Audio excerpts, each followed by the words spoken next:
art of war, if you talk about the art of conflict and things of that nature, knowing your enemy is the way to overcome your enemy. Yep. And it is the same way in relationships. Not saying that your spouse is your enemy. I know some of y'all probably think this person is my enemy because we always fighting, and I'm gonna knock him out one day, or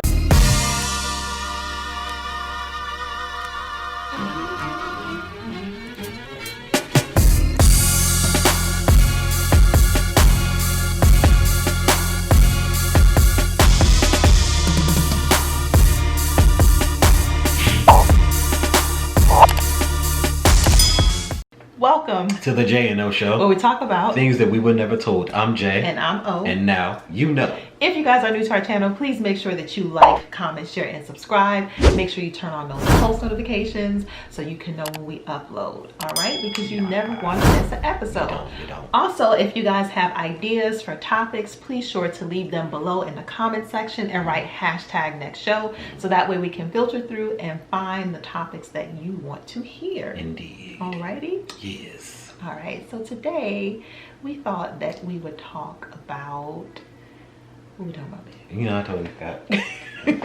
Hold on, y'all. I gotta look it up. A few moments later. I totally forgot.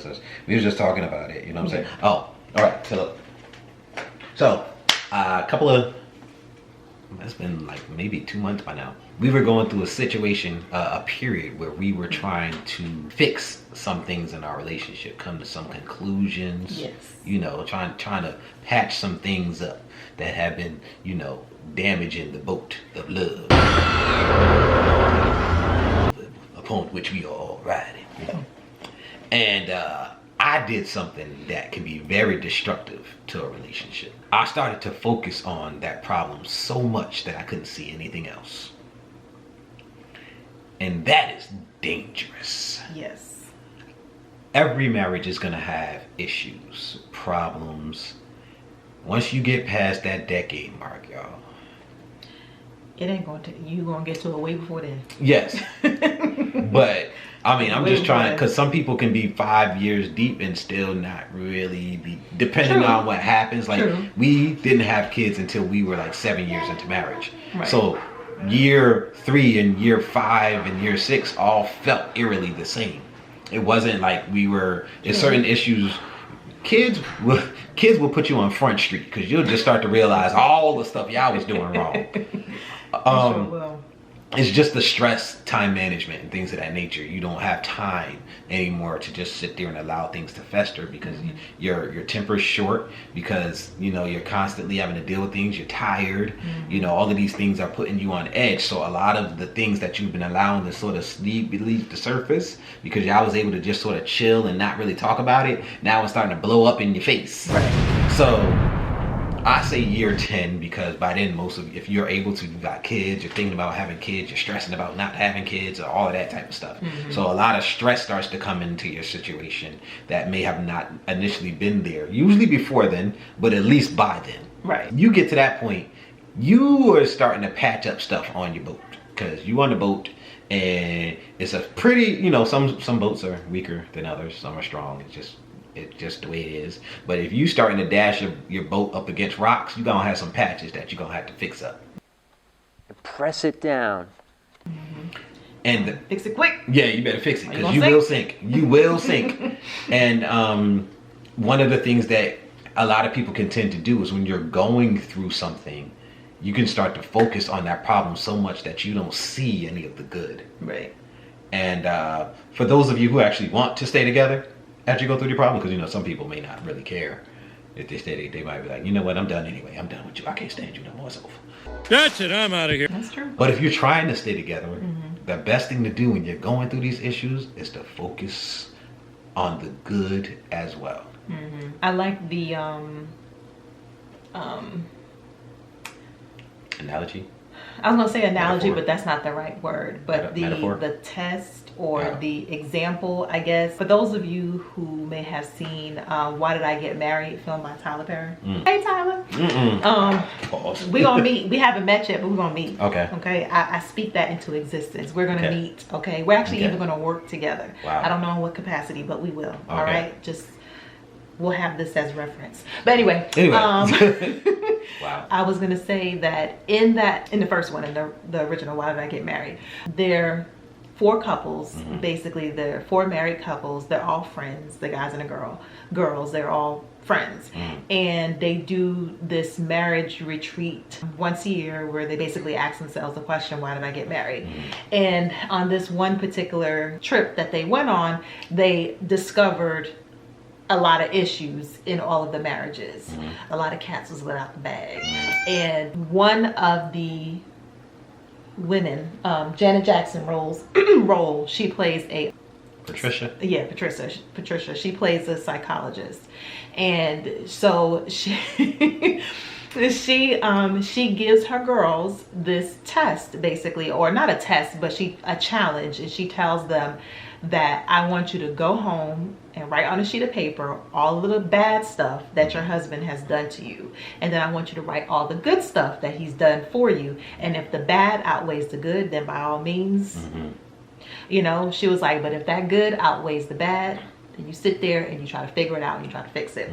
Which I thought that was, to Jay's point, talking about focusing on the positive. Because a lot of times, if we were to sit back and actually do that, like if we were to sit back and actually write, like literally write it down, like not put it on your phone or something like that, but sit down, pen to paper, and actually make a list, divide the paper into T, bad, good, and write the list of things. 9 out of 10 times you'll find that good list is way longer than the bad list. But a lot of times when situations happen, we get so caught up on that one bad thing, it just casts this huge shadow over everything else, like all the good, you know, and we focus on that, and that can be very dangerous because nobody's perfect. Right. No marriage is perfect, and you're going to have those dark moments. But I think we did a show topic on this before. The sum of marriage is basically either growing together or growing apart. And all of the challenges, these dark spots that you have, it's there to help you grow, whether or not you're growing together or you're growing apart, because you're always going to have peaks and valleys in relationships. There's going to be some mountaintop experiences, and then you're gonna have some real lows, you know, and it's those lows, those valleys that really help to define and shape your relationship and you as a person. Because like they say, or what's the analogy, like for example, diamonds, you know, they're buried in rocks.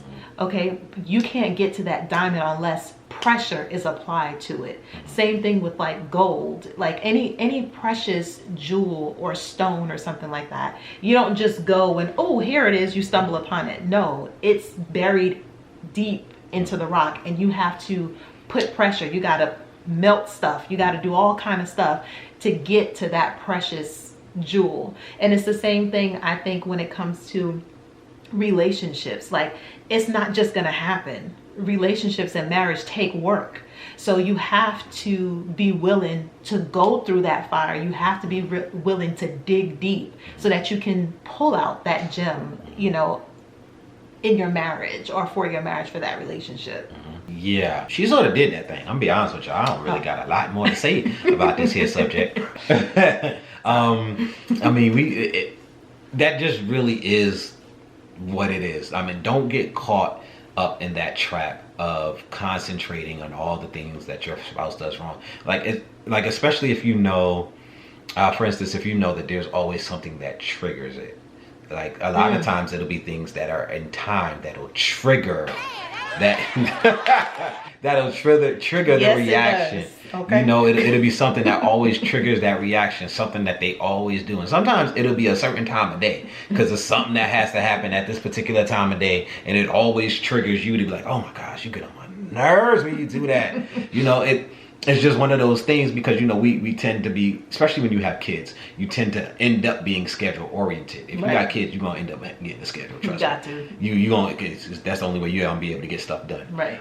And it may be every time you come to this day on this schedule, something that happens because the kids have to interact with one of the parents a certain way, or you have to interact with each other and do, get something done at this particular time. And every time it happens, you get mad because, something happens that triggers and makes you think of that thing that you can't stand, that really irks you and grinds your nerves and stuff like that. It can become difficult to focus on the good in those moments. And you have to, if you know it's coming. All right, so one of the biggest things, if you talk about art of war, if you talk about the art of conflict and things of that nature, knowing your enemy is the way to overcome your enemy. Yep. And it is the same way in relationships. Not saying that your spouse is your enemy. I know some of y'all probably think this person is my enemy because we always fighting and I'm gonna knock him out one day, or saying I can't get up, But the problems in a relationship are the enemy. Right. If you know it's coming, you can start to build the defense. Right. You can figure a way. You can have that conversation where you guys can figure out a way around it. And some things, a lot of times in relationships, what I found is people tend to have conflict because they don't allow each other to be in the place that they're meant to be in. Men and women are different. True. And it's not about a better or worse. We're different. We complement each other. We cover each other. We're supposed to be different. Every male and female relationship that I've ever seen, I don't know a lot of same-sex marriages and same-sex couples, so I can't speak on them from experience. But I guarantee you they go through the same things because it's just how people work. Every relationship that I've seen has different ideas on how they should raise their kids. Usually, I'm not gonna say always, usually, because I'm pretty sure in some situations that are reversed, the male feels like it should be a little bit more heavy-handed, and the woman wants to be a little bit lighter. She feels like it should be a little bit more love and comfort, right? You're both right. That's why God gave you two parents. You're both right. Because you need both. You need both. You need both. And if you're not built to be the disciplinarian, you shouldn't be the disciplinarian. Right. If you're not built to be the soft, lovable one and whatever, you shouldn't be. You should be who you are supposed to be. Right. And if you're opposite, it's usually because you're both supposed to. And a lot of times the conflict comes when you try to tell the other person how to do what it is they're supposed to do and you're not supposed to do. Right. Now, we're going to put a little asterisk out there. Disclaimer. Some folk is just straight up abusive. I've seen it myself. Some people just go over. These are one of those conversations you need to have with your mate before you get married to them, before you do long-term commitment. Do you want kids? Right. What you think about kids? Do you like kids? Do you believe in capital punishment? Do you believe they need to have hands laid on them? Do you believe they need to be spoken to sternly? Do you believe you even supposed to raise your voice at them? You guys having some commonality on those subjects are a great foundation upon which you can build your family. Because if one of the parents believe, look, I'm from the South, and in the South, we used to go outside to get that switch and take care of it. And the other one is, well, I'm from the North, and where I'm from, my moms don't even talk to me a certain way. Like, that she found more creative ways to make sure that we was in line. That's just how we went in our house. Y'all got a lot of don't just jump into marriage. Yeah. Y'all got a lot of conversing to do about y'all situation. And you have to come to some common grounds on what is okay, what is abuse, what is too far, what is not. Y'all have to come on common grounds about those things. And then when the time comes for those things to happen, one of you might still be a little uncomfortable because it has to be a compromise. And the thing about compromise is neither party is 100% comfortable with it. Right. That's not how compromise works. Usually you both have to give a little and take a little. Right. So that you can come to a happy medium. Right. So there's a certain amount of discomfort and comfort in compromise. And when that discomfort comes, if you guys have said, look, this is what we gonna do with our kids, this is how we gonna raise them, and that discomfort comes, you can't jump out, no, you ain't gonna be talking to my kids like that. And they my kids too. And this is why they act that way now. Y'all having an argument. No. Y'all had this conversation. You know that he's gonna be the disciplinarian because he got the big booming deep voice. And he scares the bejesus out of him every time he speaks and he's upset. And we know that gets results. They start listening. Then you as the mom need to fall back and let him do what he do.